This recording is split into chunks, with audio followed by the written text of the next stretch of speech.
আমরার সিলেটি হল যে কত বড় শৌখিনদার এটা আপনারা গুড়ি গুড়ি না দেখলে বুঝতাও নাই। হ্যালো এভরিওয়ান, আসসালামু আলাইকুম। সবে কিতা খড্ডা আমার সিলেটি বাইবোন সহ ওয়ার্ল্ডের সব বাইবোন হলতরে আমার পক্ষ থেকে শুভেচ্ছা জানাইলাম। সবে কিতা খড্ডা আসইনি বালা।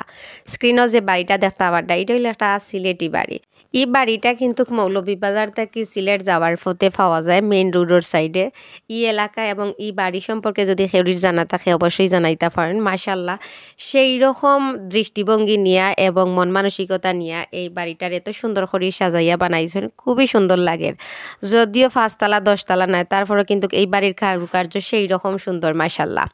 যাই হোক, আমরা সিলেটি হলতর মন মানসিকতা যেরকম, বাড়িঘর দুয়ারও সেই রকম এবং পরিষ্কার পরিচ্ছন্নতা হলতার বাদে কিন্তু আমরা সিলেট সেই রকম সুন্দর এবং প্রাকৃতিক সৌন্দর্যের দিক থেকে তো আমরা সিলেটের কথা হইয়া শেষও করতাম পারতাম না। যাই হোক, আজকে আপনারা দেখাই জালালাবাদ সড়ক, যেখান থেকে আমরা সিলেট ক্যান্টনমেন্ট গেছিলাম।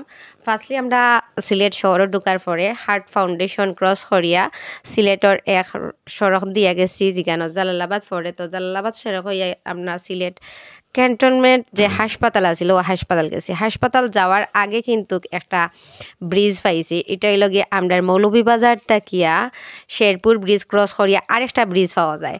যদিও এই ব্রিজের নাম আমি জানতাম না, আপনারা যদি জানা থাকে অবশ্যই হইতে পারেন। সে কোন জায়গার থেকে, কোন দেশ থেকে, কোন সিটি থেকে আমার এই সুন্দর সিলেটি ভাষার সিলেটি ভিডিওটা দেখা অবশ্যই জানাইবা। আর এই ধরনের ভিডিও এবং সিলেটি ভাষার ভিডিও আপনারা কিলা লাগে অবশ্যই হইবা। এবং এই যে নদীর উপরে এই ব্রিজটা পড়ছে মাশাল্লাহ সেই রকম। যদিও ব্রিজটা কিন্তু আমরা শেরপুর যে ব্রিজ আছে এই ব্রিজটা কি সামান্য ছোটো, কিন্তু দেখতে খুবই সুন্দর এবং আশপাশটা খুবই সুন্দর। যে যেখান থেকে দেখা ভালো লাগলে অবশ্যই শেয়ার করবা। আসসালামু আলাইকুম।